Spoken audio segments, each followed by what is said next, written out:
অবশ্যই আপনার ঘরে একটি ওয়াইফাই রাউটার আছে। এই রাউটার অনেক সময় কিন্তু স্লো কাজ করে।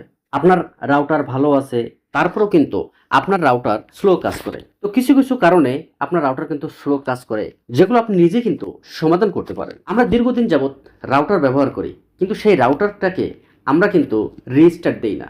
আর এই দীর্ঘদিন ব্যবহার করার কারণে আমাদের রাউটারের ভিতরে কিন্তু হিউজ পরিমাণ কাঁচা ডাটা জমা হয়, যে কারণে রাউটারটা কিন্তু স্লো হয়ে যায়। এখন আপনি যেটা করবেন, এই রাউটারটা আপনি রিসেট মারবেন। তো আপনি ভাবছেন আপনি রিসেট কিভাবে মারবেন? খুব সোজা। আপনার রাউটারের যে কারেন্টের যে সুইচটা আছে সেই সুইচটা বন্ধ করে দিবেন, অথবা রাউটারের পিছনে যে কারেন্টের জ্যাকটা আছে সেই জ্যাকটা খুলে দিবেন। খোলার পরে 1 মিনিট, 2 মিনিট, 3 মিনিট, 5 মিনিট রাউটারটা আপনি অফ রাখবেন। আবারও আপনি রাউটারটা চালু করবেন। এই যে কিছুক্ষণের জন্য আপনি রাউটারটা অফ রাখলেন, এটার মাধ্যমে আপনার এই রাউটারের ভিতরে যত কাঁচা ডাটা ছিল সবগুলো কিন্তু ডিলিট হয়ে যাবে। তখন দেখবেন আপনার রাউটারে ফাস্ট কাজ করছে।